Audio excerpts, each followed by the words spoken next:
नमस्कार, हिमाचल दस्तक में आप सभी का स्वागत है। मैं हूं आपके साथ प्रतिमा चौहान। हिमाचल प्रदेश की तमाम बड़ी खबरों की बात करें। मुख्यमंत्री सुखविंदर सिंह सुक्खू आज ऊना में थे। ऊना में आयोजित प्रेस वार्ता में उन्होंने भाजपा पर तीखा प्रहार करते हुए हिमाचल विरोधी करार दिया।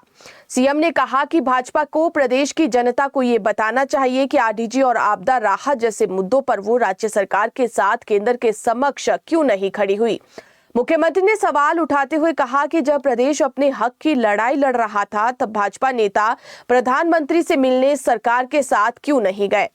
उन्होंने कहा कि भाजपा के शासनकाल में प्रदेश पर 76,633 करोड़ रुपए का कर चढ़ा और चुनावी समय में लगभग 5,000 करोड़ रुपए की रेवड़ियां बांटकर वित्तीय अनुशासन को कमजोर कर दिया गया। उन्होंने आरोप लगाया कि केंद्र से अधिक संसाधन मिलने के बावजूद उनका समुचित उपयोग नहीं हुआ और प्रदेश की संपदा को कौड़ियों के दाम पर लुटाया गया, जिससे हिमाचल कर्ज के दलदल में फंसता गया। सीएम ने कहा कि भाजपा सरकार के समय 5 वर्षों में केंद्र से भाजपा को हमारी सरकार की तुलना में 60,000 करोड़ रुपए अधिक प्राप्त हुए, लेकिन उस धनराशि का सदुपयोग करने के बजाय उन्होंने उसे लूट और दुरुपयोग में गंवा दिया। उन्होंने कहा कि अगर उस धनराशि का सही इस्तेमाल हुआ होता तो आज हिमाचल कर्ज मुक्त होता। सीएम ने कहा कि वर्तमान सरकार ने पिछले 40 महीनों में व्यवस्था परिवर्तन के तहत काम करते हुए जनसेवा को केंद्र में रखा है। नीतिगत बदलाव किए गए, नए कानून बनाए गए और भ्रष्टाचार के रास्तों को बंद किया गया। सीएम ने कहा कि सरकार 1 लाख गरीब परिवारों की महिलाओं को 1,500 रुपए मासिक सहायता, 300 यूनिट तक मुफ्त बिजली और 59 वर्ष से अधिक आयु की महिलाओं को पेंशन प्रदान कर रही है। उन्होंने कहा कि औद्योगिक विकास का उल्लेख करते हुए मुख्यमंत्री ने कहा कि बल्क ड्रग पार्क परियोजना ऊना और प्रदेश की तकदीर और तस्वीर बदलने वाली परियोजना है। मुख्यमंत्री ने भाजपा पर आंतरिक गुटबाजी का आरोप लगाते हुए नेता प्रतिपक्ष जयराम ठाकुर पर भी निशाना साधा।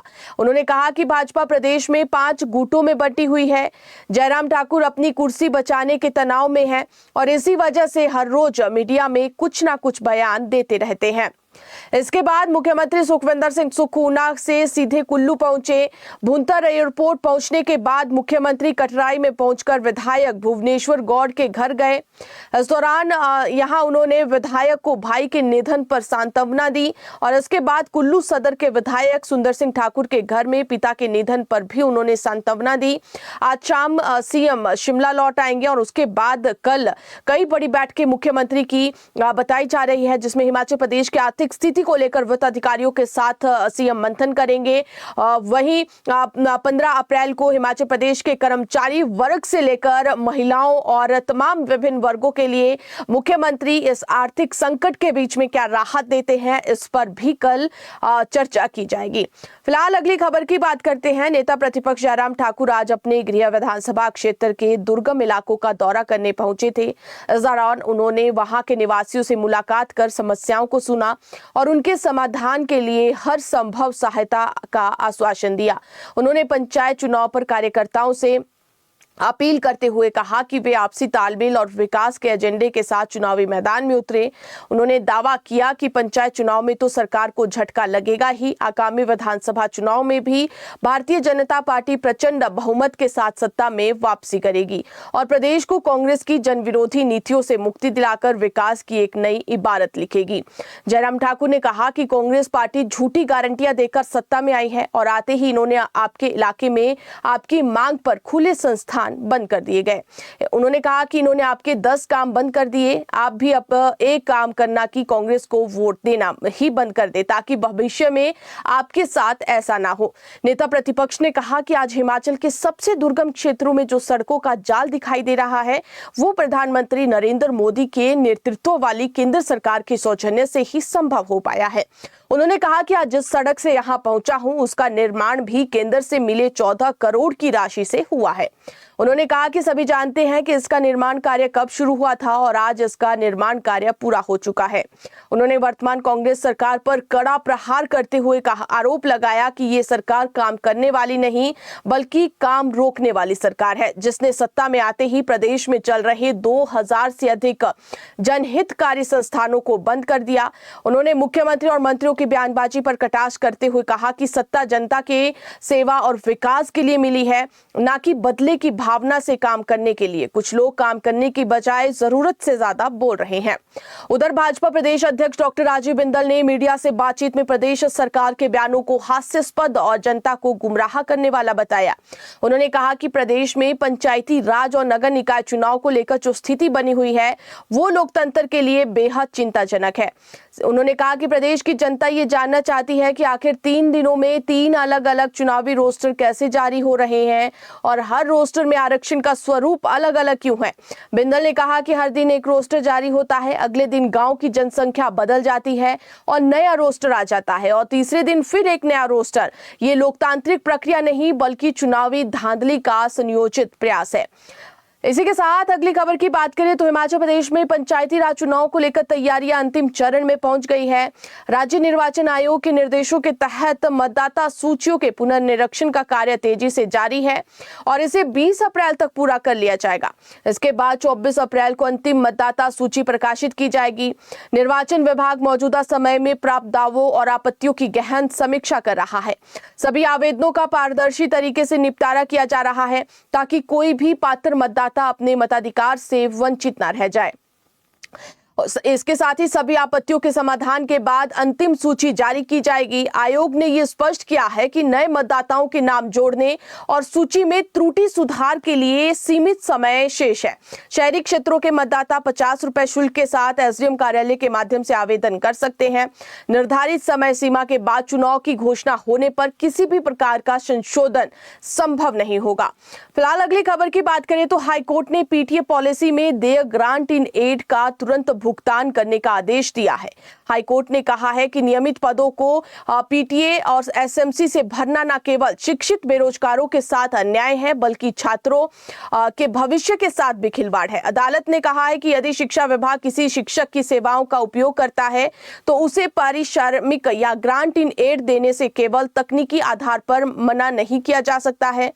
न्यायाधीश अजय मोहन गोयल की अदालत ने कहा कि शिक्षकों से काम लेकर ग्रांट इन एड न देना कानूनन गलत है और ये शोषण स्वीकार्य नहीं है। कोर्ट ने विभाग को यह भी आदेश दिया है कि याचिकाकर्ता को पीटीए पॉलिसी के तहत देय ग्रांट इन एड और अन्य लाभों का भुगतान तुरंत करे।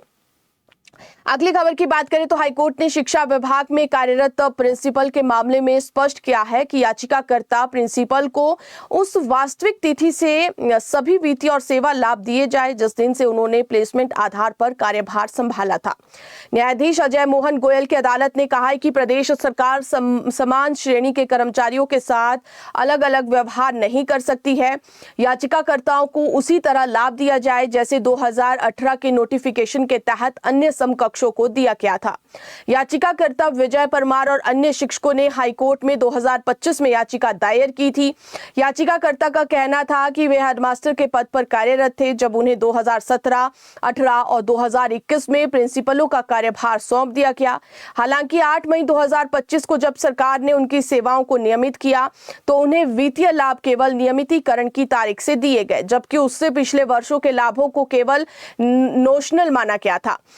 अगली खबर की बात करें तो बेनामी संपत्ति से कथित रूप से जुड़े चेस्टर हिल मामले में अब एक और बड़ा मोड़ आ गया है। रेरा प्रशासनिक अधिकारी ने डीसी सोलन की भूमिका पर सवाल खड़े कर दिए हैं। पिछले दिनों मुख्य सचिव संजय गुप्ता ने वर्तमान और पूर्व रेरा अध्यक्षों की भूमिका पर रिपोर्ट मांगी तो पिछले केस पर रेरा प्रशासनिक अधिकारी ने स्थिति स्पष्ट की।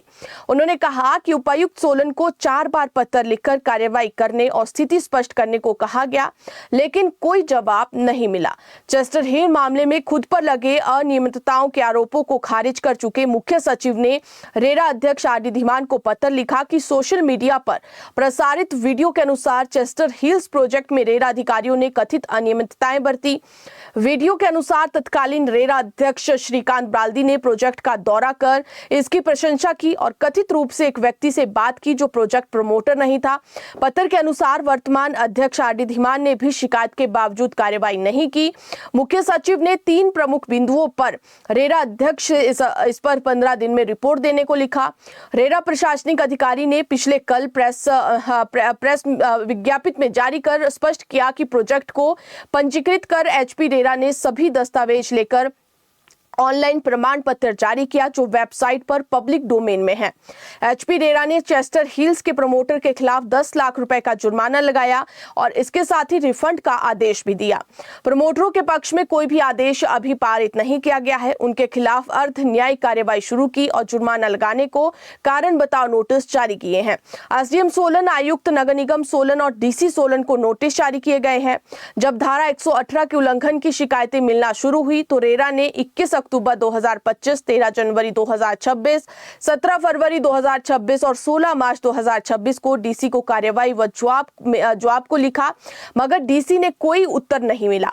जुर्माने की कार्यवाही प्राधिकरण के पास लंबित है। तत्कालीन अध्यक्ष का प्रोजेक्ट साइट पर दौरा वैधानिक कर्तव्यों के निर्वहन के तहत नियमित विनियामक निरीक्षण था। वीडियो पर आरोप बेबुनियाद है, ये रेरा के प्रशासनिक अधिकारी ने कहा। सरकार के निर्देशों पर डीसी को धारा 118 के उल्लंघन पर उचित कार्रवाई करनी चाहिए, ये भी रेरा के प्रशासनिक अधिकारी ने कहा। उधर सोलन के उपायुक्त मनमोहन शर्मा ने कहा कि रेरा की ओर से जो पूछा गया था उस पर जवाब दे दिया गया है। अगली खबर की बात करें तो शिमला जिला के ऊपरी क्षेत्र में शराब के ठेकों की बिक्री न होने से आबकारी विभाग परेशान है। जिला के रामपुर, रोडू, कुमारसैन और सुन्नी जैसे ऊपरी शिमला के प्रमुख क्षेत्रों में शराब की दुकानों के संचालन को लेकर स्थिति गंभीर बनी हुई है। 12 दिन बीत जाने के बाद भी इन क्षेत्रों के लिए आबकारी विभाग को कोई ठेकेदार नहीं मिल रहा है और जिससे विभाग को काफी मशक्कत करनी पड़ रही है। इन इलाकों से हर साल सरकार को अच्छी खासी राजस्व प्राप्ति होती रही है, लेकिन इस बार नई आबकारी नीति के कारण ठेकेदार पीछे हटते नजर आ रहे हैं। सरकार ने इस वर्ष शराब दुकानों के आवंटन के लिए पिछले साल के रेट को आधार मूल्य यानी कि बेस प्राइस बनाया है और उस पर बढ़ोतरी के साथ टेंडर प्रक्रिया तय की है। यही वजह मानी जा रही है कि ठेकेदार इन शर्तों को आर्थिक रूप से जोखिम भरा मान रहे हैं और आगे आने से बच रहे हैं। अगली खबर की बात करें तो प्रदेश में सिंगल लेन एनएच को डबल लेन किया जाएगा। नगरोटा बगुआ के सिंगल लेन एनएच को double lane car Ranital junction से जोड़ने की तैयारी है। राष्ट्रीय राजमार्ग 303 के 21 किलोमीटर के हिस्से को डबल लेन करने के लिए शिमला स्थित निर्माण भवन में 415 करोड़ रुपए का प्रस्ताव तैयार किया गया है। केंद्र सरकार से वन संरक्षण अधिनियम 1980 की स्वीकृति मिलने से ये एनएच डबल लेन बनकर रानीताल जंक्शन में मिलेगा। अगली खबर की बात करें तो मंडी जिले में एचआरटीसी के कंडक्टर के साथ मारपीट का मामला सामने आया है। घटना में आरोपी युवक ने बाउंसरों को मौके पर बुलाया और कंडक्टर के साथ मारपीट की। मारपीट में कंडक्टर को आरोपियों ने लहूलुहान कर दिया और इस घटना का वीडियो सोशल मीडिया पर भी खूब वायरल हो रहा है। हुआ यूं कि एक बस को रास्ते में खड़ी स्कूटी के कारण आगे जाने में दिक्कत हो रही थी। कंडक्टर ने स्कूटी सवार से वाहन हटाने का अनुरोध किया, लेकिन ये बात आरोपी को नागवार गुजरी और वो गुस्से में आग बबूला हो गया और इस दौरान आरोपी ने पहले कंडक्टर के साथ गाली और उसके बाद हाथापाई की। इसके बाद उसने फोन कर जिम से अपने साथियों को मौके पर बुला लिया और फिर कुछ ही देर में पहुंचे युवकों ने कंडक्टर पर योजनाबद्ध तरीके से हमला कर दिया और उसे तब तक पीटते रहे जब तक वो गंभीर रूप से घायल होकर खून से लथपथ नहीं हो गया। इस घटना के बाद एचआरटीसी कर्मचारियों में भारी आक्रोश देखने को मिल रहा है। कर्मचारियों का यह कहना है कि जब सरकारी कर्मचारी ही अपनी ड्यूटी के दौरान सुरक्षित नहीं है तो आम जनता की सुरक्षा का क्या होगा। घटना के विरोध में एचआरटीसी कर्मचारियों ने संबंधित रूट पर चलने वाली 3 बस सेवाओं को अस्थायी रूप से बंद कर दिया है और साथ ही चेतावनी दी है कि यदि आरोपियों के खिलाफ सख्त कानूनी कार्रवाई नहीं की गई तो वे आंदोलन करने के लिए मजबूर होंगे। कर्मचारी यूनियन मीडिया प्रभारी ललित राजपूत ने इस घटना को लेकर गंभीर आरोप लगाए। उन्होंने कहा कि परिचालक पर भारी दबाव बनाकर समझौता करवाया गया, जबकि पीड़ित अब भी न्याय चाहता है और कार्रवाई की मांग कर रहा है। नवीन ठाकुर के अनुसार इस हमले के पीछे प्रकाश राणा के ड्राइवर के बेटे का हाथ बताया जा रहा है, जिसने अपने साथियों के साथ मिलकर इस वारदात को अंजाम दिया। उन्होंने प्रशासन से निष्पक्ष जांच और दोषियों के खिलाफ सख्त कार्रवाई की मांग की है और इसी घटना के विरोध में आज शिमला के पुराने बस अड्डे में भी ड्राइवर कंडक्टर यूनियन ने प्रदर्शन किया। यूनियन के प्रधान मानसिंह ठाकुर ने कहा कि निगम के परिचालक के साथ मारपीट करने वाले लोगों पर जब तक कार्रवाई नहीं होगी, निगम के ड्राइवर कंडक्टर उस रूट पर बस नहीं चलाएंगे। उधर जोगिंदरनगर के विधायक प्रकाश राणा ने लड़भड़ोल में आयोजित एक पत्रकार वार्ता में खुद पर और अपने स्टाफ पर लगे आरोपों को सिरे से खारिज किया। राणा ने इसे 100% झूठ बताते हुए स्पष्ट किया कि इस घटना में उनके ड्राइवर का बेटा बिल्कुल भी शामिल नहीं है। विधायक ने एचआरटीसी यूनियन पर राजनीतिक साजिश के तहत उनकी छवि खराब करने का आरोप लगाया। उन्होंने चेतावनी दी है कि बिना सबूत उनका नाम घसीटने वाले नेताओं के खिलाफ वो मानहानि का मुकदमा दायर करेंगे। मारपीट के मामले में एफआईआर दर्ज न होने पर राणा ने राज्य की कांग्रेस सरकार को घेरा। उन्होंने आरोप लगाया कि पुलिस अधिकारियों पर सत्ताधारी नेताओं का दबाव है, जिसके कारण कार्रवाई नहीं हो रही है। विधायक ने मुख्यमंत्री सुखविंदर सिंह सुक्खू, एचआरटीसी प्रबंधन, मंडी एसपी और पुलिस प्रशासन से जवाब मांगते हुए कहा कि मामले की निष्पक्ष जांच कर सच्चाई जनता के सामने लाई जाए। उन्होंने कहा कि उन्होंने कभी गुंडागर्दी का समर्थन नहीं किया। वो हिमाचल में केवल जनता की सेवा करने के विजन से आए हैं और ऐसी झूठी राजनीति उनके हौसले नहीं तोड़ सकती। अगली खबर की बात करें तो ऊना जिले के अंब में एक एचआरटीसी बस हादसे का शिकार हुई है। मुबारकपुर भरवाई मार्ग पर घेबट बेहड़ में आज दोपहर को यह हादसा हुआ है। धर्मशाला से होशियारपुर जा रही निगम की बस के ब्रेक फेल हो गए और फिर बस अनियंत्रित होकर पहाड़ी से जा टकराई। हादसे में 12 लोग घायल हुए हैं। मौसम की बात करें तो हिमाचल प्रदेश में मौसम 16 और 17 अप्रैल को राज्य के अलग अलग स्थानों पर हल्की बारिश बर्फबारी की संभावना जताई गई है। यानी कि हिमाचल प्रदेश में मौसम विज्ञान केंद्र के अनुसार 16 और 17 अप्रैल को राज्य के अलग अलग स्थानों पर हल्की बारिश बर्फबारी की संभावना है। वहीं 18 अप्रैल को राज्य के कुछ स्थानों पर हल्की बारिश बर्फबारी हो सकती है। तो फिलहाल ये रहा मौसम का हाल और अब तक की हिमाचल प्रदेश की तमाम बड़ी खबरें। मुझे आप इजाजत दीजिए, देखते और पढ़ते रहिए हिमाचल दस्तक। नमस्कार।